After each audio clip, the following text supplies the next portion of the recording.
What's up? What's up? What's up, y'all? It's your man, Stephen Bardo, coming back at you with another edition, this week's edition of Bardo's Breakdown. I hope you guys have had a great week.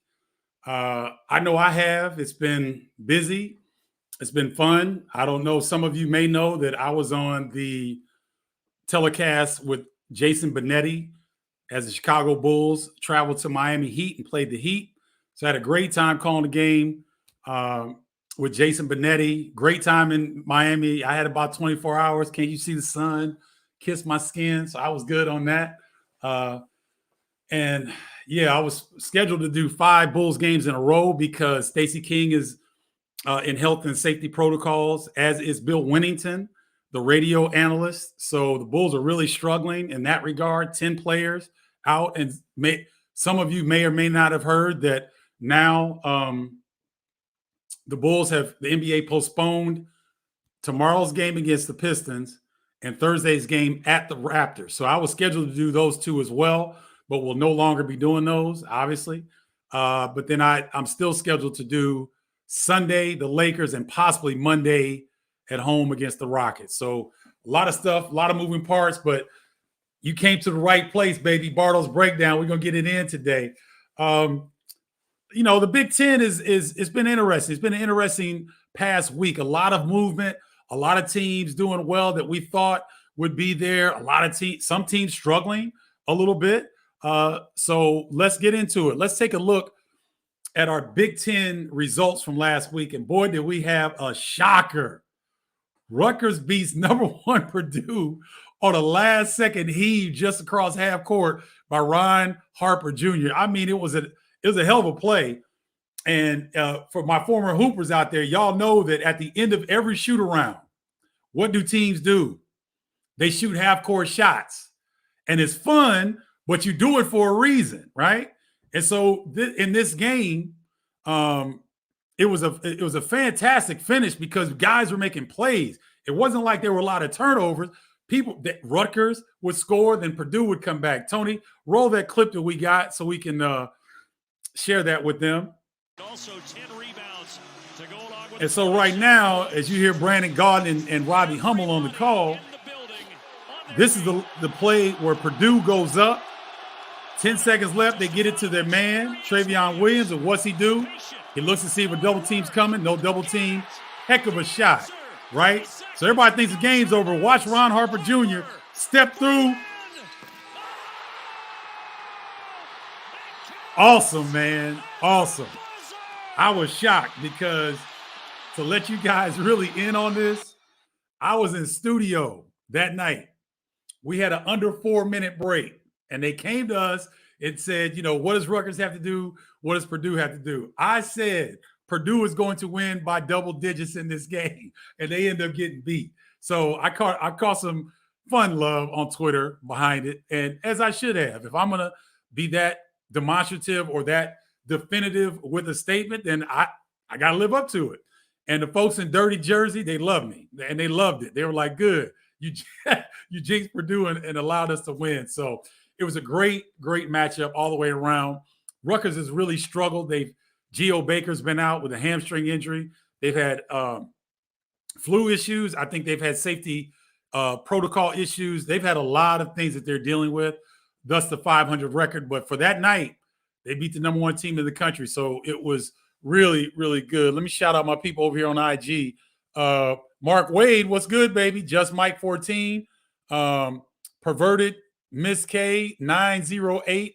Brian K. Hurd. Brian, good to see you, man. Thanks for jumping on as always. Vic Dak, what's happening? Jay Tinstrom. Kenny McReynolds, what's good? I think this is Maryland H. Hoops. Great to have you guys on. Shannon Williams, what's good? Ken Liddell, what's happening? Stacey King is in safety protocol. So he found out, I think he had in their last road trip, I cannot remember the game, but right after the game, he started to get symptoms and they brought him back home. And so Stacey's feeling better. He's improving. And shout out to Stacey King. Just keeping the seat warm for you, big fella. Hope you're feeling better. Hope you get well really, really soon. So let's look at the results from last week again. So this was a shocker to me. Not as much of a shocker as Rutgers over Purdue, but Minnesota goes to Ann Arbor and wins by 10 points. So Minnesota, ladies and gentlemen, who I thought was going to be the 12th or 13th best team in the Big Ten, all of a sudden now they have road wins at Mississippi State, at Pitt, and now at Michigan. Maybe the only other team that has as many quality wins away from home is Wisconsin. So Minnesota, Ben Johnson is doing a heck of a job. And if you want to hear more from Ben Johnson, I interviewed him in the offseason. So go to the Bardo's Breakdown page. There's a full interview with Minnesota head coach Ben Johnson on, him getting his feet wet, getting his guys in play, his philosophy. It was a very informative interview. So make sure you go to Bardo's Breakdown on Facebook on my page, Bardo's Breakdown page, and go look at that interview because it was really good. But I'm really, really pleased for Ben Johnson they lost at home to Michigan State. That was really no surprise because Michigan State is playing as well as anybody in the conference. But they lose 75-67 at home to Michigan State. Tom Izzo had some really positive things to say about Ben Johnson and the way that he is setting up this team. He's been very, very complimentary of the job that Ben Johnson has done up until this point. And, they go on the road and get a big, big win at Michigan. Another wild game the past week that I was able to call. Wisconsin comes from behind to beat Indiana 64-59. Now, Indiana was up 22 points in this game in the first half. They were up 22 points. Wisconsin couldn't throw the ball in the ocean. But I'm going to tell you what. Johnny Davis had 2 dunks that game, not 1 but 2 on cats, because that's the best dunk I like. When Jaden Ivey goes up and he jumps in the air and does his income taxes and bakes some cookies and then flushes it over his head, that's cool. But Johnny Davis rocked his defender to sleep at the top of the key, and Trace Jackson Davis is coming with ill intentions.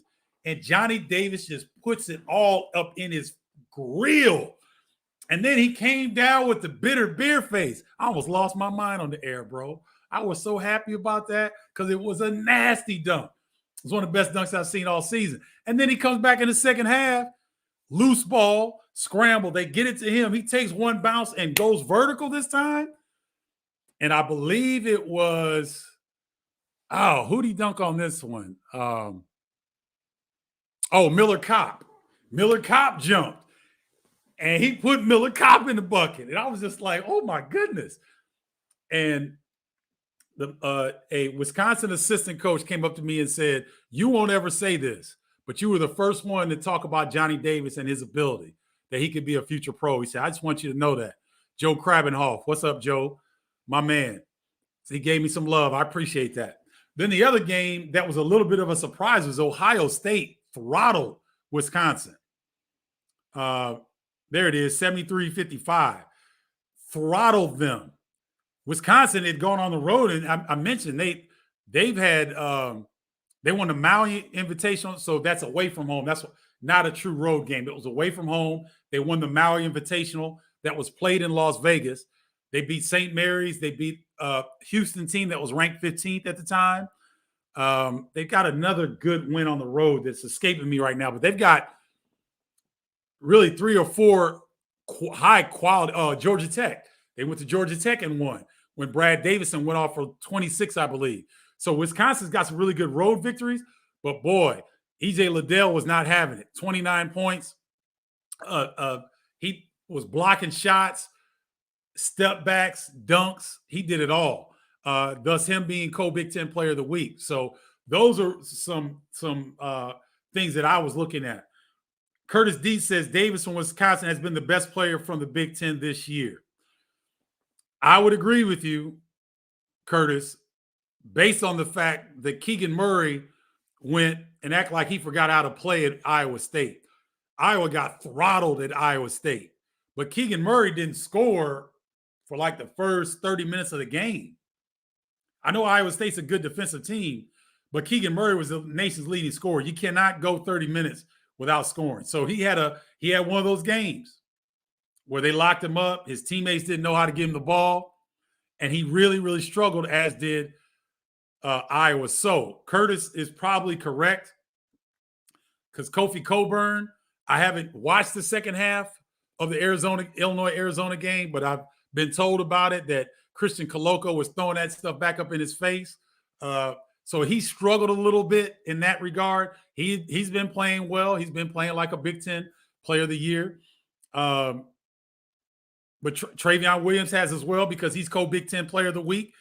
But Johnny Davis right now, well, I'd give the nod to EJ Liddell as Big Ten Player of the Year right now, but Johnny Davis is right on his tail.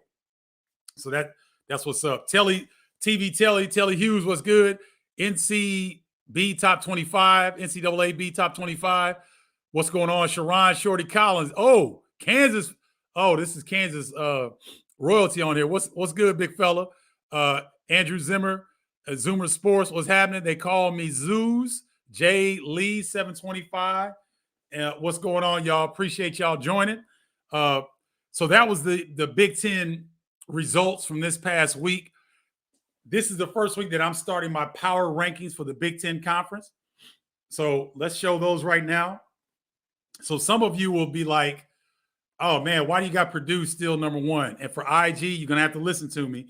If you want the graphics, go to facebook.com/Bardos, BARDOS, breakdown.com, and you'll be able to, facebook.com/Bardos with an S, breakdown. You'll come to the page and you'll be able to see the graphics as well. But if you don't, just keep listening. I'll verbalize them for you. Number one in my power rankings for this week in the Big Ten is Purdue. The reason being, it took a half-court heave to knock them off the perch. Then they come back and were struggling against NC State. They were down, I believe, double digits in the second half, got to overtime, and then won by double digits. So this is a quality team. I don't care that they lost at Rutgers on the last-second shot. Rutgers beats top 10 teams at the rack all the time. Not a lot of people know that, but I'm supposed to know that, and I know that. So Purdue is my number one team. Ohio State is a close second. I would have had Ohio State first if Purdue would have lost to NC State. Ohio State with wins over Townsend State and that big win that I referenced earlier against Wisconsin. Number 3 team who's playing as well as any team right now is Michigan State. Quality win at Michigan State, or at Minnesota, 8-point victory there. Then they come home and handle business against a better than expected Penn State team. Michigan State ends up winning by 15, but Penn State under Micah Shrewsbury is doing much better than a lot of people expected. So Michigan State handled their business. So they're 3. The Illini, Illinois comes in at number 4. A really good victory at Iowa, 87-83. I believe they led almost from wire to wire. And Kofi Cockburn only had one shot attempt in the first half, and Brad Underwood got it through his team's head. The Kofi needs to touch the rock, and he was dominant in the second half. So Illinois is 4, Wisconsin's 5 with the games that I referenced. Minnesota is 6, based on the way that they've been able to play in their road victories that I referenced. Indiana is 7.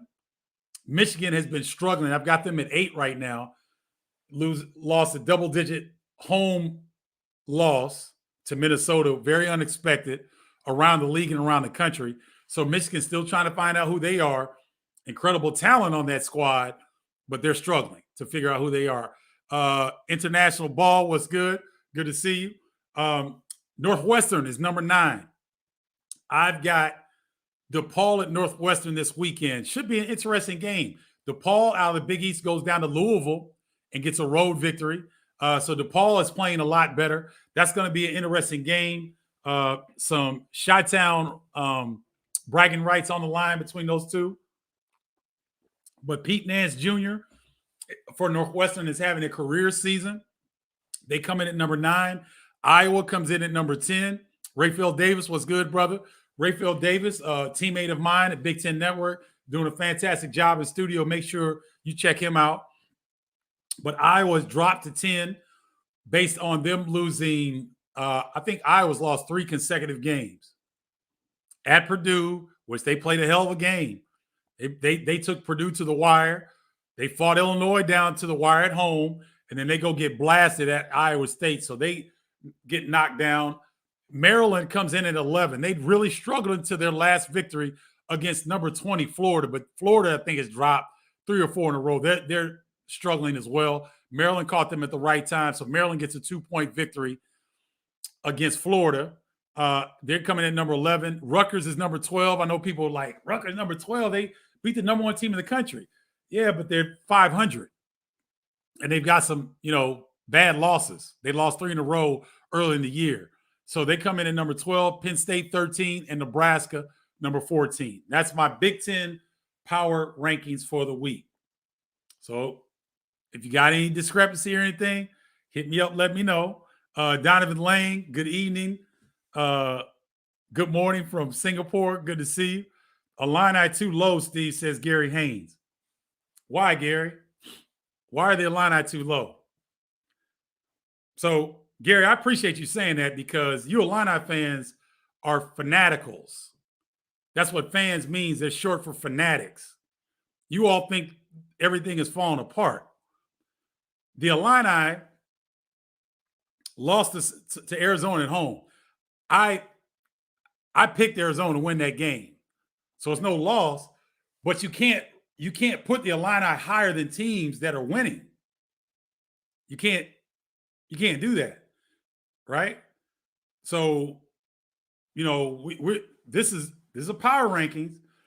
And so next week and the weeks moving forward, Gary, it will fluctuate a lot. But this was a accumulation of all the games up to this point. You get blasted by Cincinnati by 20. I know they were injured. I know they were sick. I get it. Right? I get it. But they're number 4 in my power rankings, okay? Because they're not playing as well as Michigan State. They're not playing as well as Ohio State, and they're damn sure not playing as well as Purdue right now, okay? So I thought that was a generous, and I could have put them 5th, but I put them 4th. But I love your passion, Gary. Thank you for the question. It keeps me on my toes. And and the reason you all tune in because y'all know I kick it real. I keep it real, right? And so I would want to put Illinois up. I got the jersey. This is my college jersey. I bleed orange and blue. If you cut my arm, I bleed orange and blue. I'm always going to pull for the Illini, but I got to do my job, right?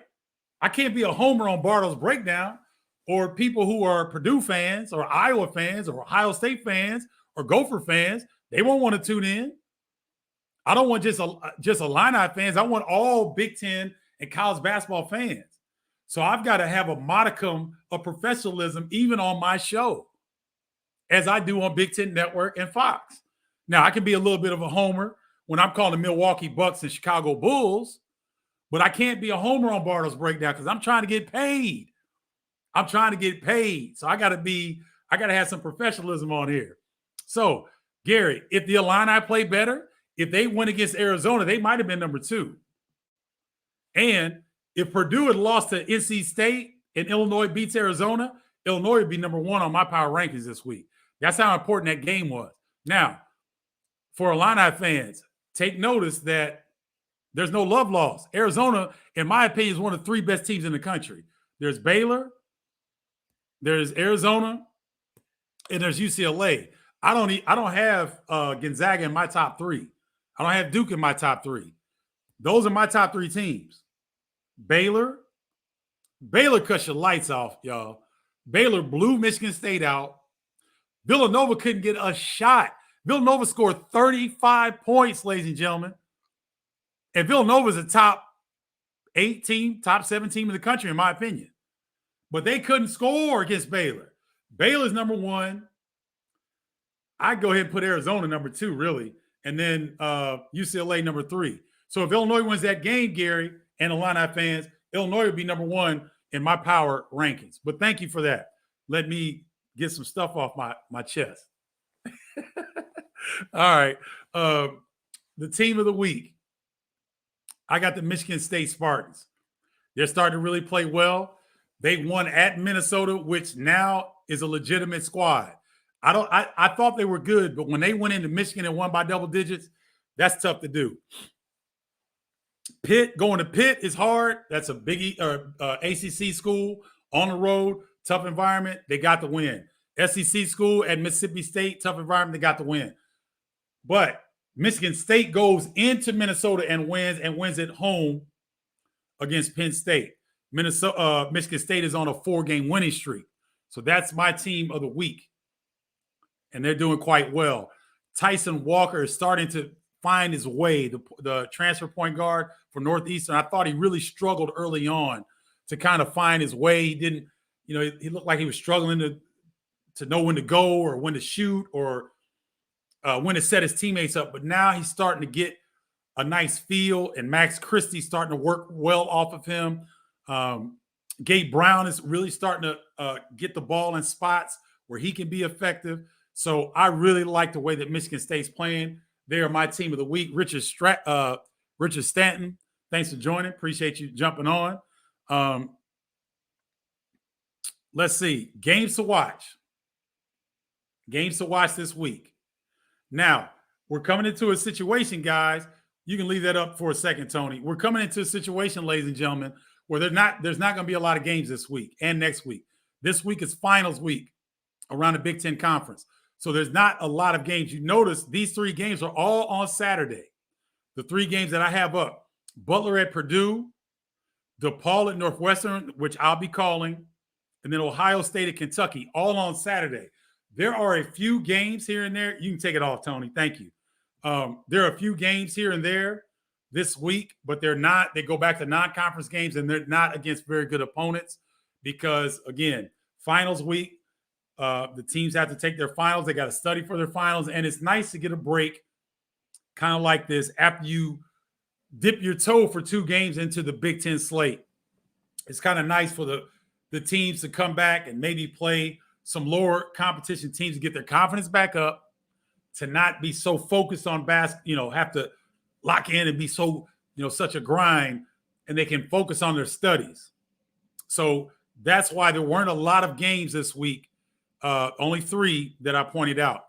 For IG people, if you want to join the tribe, text me to 312-847-2739. I've got clips of Jason Benetti, stuff that I had in Miami, stuff that I showed on the Bardo's life, this thing that I'm doing, the behind the scenes thing. So if you want to be get some of those early, text me to 312-847-2739 to be a part of the tribe. It's a pretty cool deal.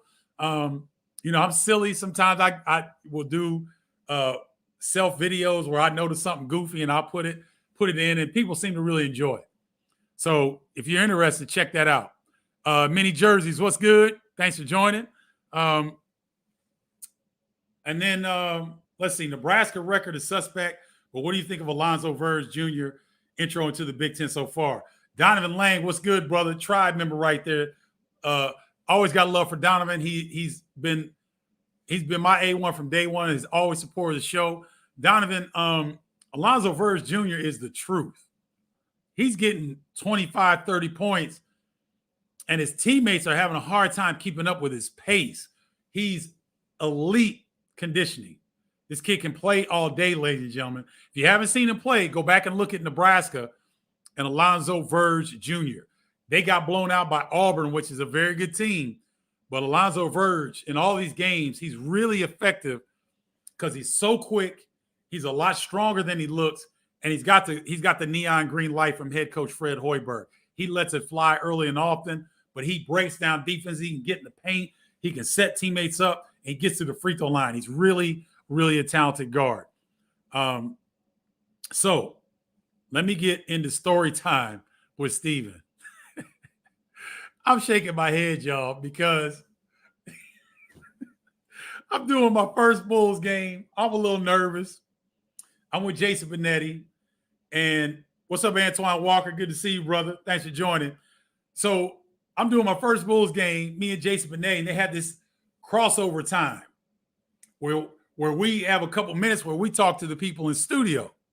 So Chuck Garfine is in for Jason Goff. My man Jason was doing some holiday festivities, so he had the night off. So it's Chuck Garfine, Will Purdue, and Kendall Gill. So I knew they were going to get into some flying line eye stuff or whatever. Kendall's ass, and I said it, Kendall's ass sits up here and shares a story when we went to his parents' house. We kicked it, whatever. We wake up late and we got to get the champagne for practice. We get in the Toyota Corolla and go 115 down I-57 South. And we got to practice on time. That was the power of Lou Henson, ladies and gentlemen. Because this is Lou Henson, for anybody who knows him. Hey, if you're on time, you're late. He would always say that. If you're on time, you're late. If you're early, you're on time. And that he beat that in our head so much that I guess the statute of limitations is passed. That was 30-something years ago.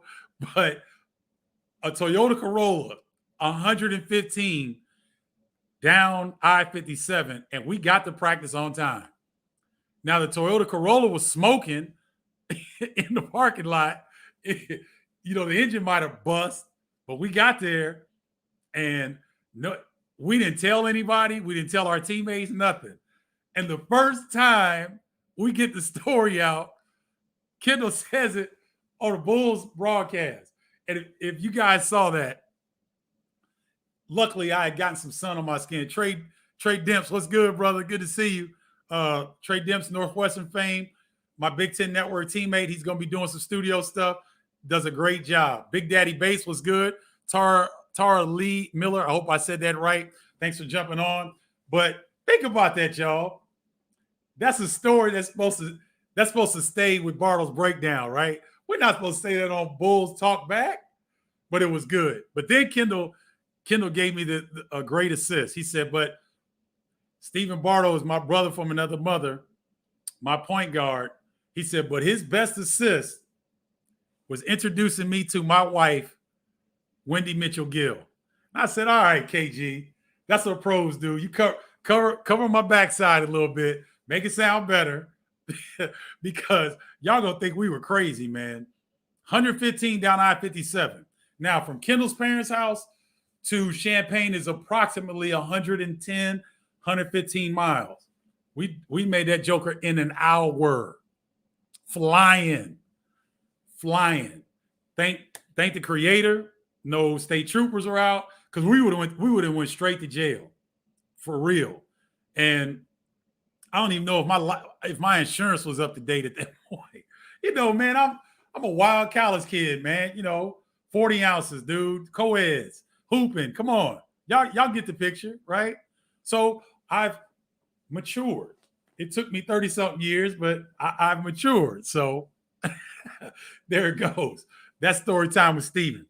And I wanted to share with you guys that I got this opportunity with the Bulls because, COVID has run rampant through the team and the staff, unfortunately. So the NBA made the wise decision to postpone tomorrow's game against the Pistons and Thursday's game at the Raptors. And y'all, listen, I love Toronto. That's my favorite city. So I was hyped. But you know what? Everything works out for a reason, right? So it all works out. I won't be doing those 2 games, but I've got this week to get some other things done because I've been crazy busy. But I'm still going to be on the Lakers game Sunday. Now, they don't know whether it's going to be television or radio yet because Bill Winnington and Stacey King are in safety protocols right now. So depending on which one of them comes back and feels better, or if both of them are out, I don't know how they're going to do it. But Mike Monaco is going to be on the play-by-play Sunday because Jason Benetti has a game somewhere. Adam Amin does NFL games. So Mike Monaco will be on the play-by-play Sunday. And yours truly will either be on the radio with Chuck Swirsky or on television with Mike Monaco. I'll let you know as I become aware of, how it's going to shake out. So I've been very fortunate, ladies and gentlemen, to get these opportunities with the Milwaukee Bucks. I've got 23 games in a fill-in role with them. And now I would have had 6 games with the Bulls. Now it looks like it's going to be 4. But I'm grateful because that's the highest level of basketball. I love NBA basketball. I love college. I love basketball, period, because I did the WNBA for 5 years. I love hoops. I don't care. If y'all going to pay me a check to talk hoops, sign my black ass up, for real. I just had to put some stank on, put some emphasis on it. IT Van Ice Cream. Hope I said that right. Thanks for joining. Let me Laura Leishman. Laura Leishman is my college classmate, and Laura knows about too many of the stories. So read a fire flying a line eye. Great call, Laura. Good to see you. Thanks for jumping on. Surprised you to get pulled over between Paxton and Champaign. The cops used to be thick there, especially by Paxton. Shoot, Carol, they still are. But you know what? God had us that day, and I'm being totally serious. I'm a spiritual dude.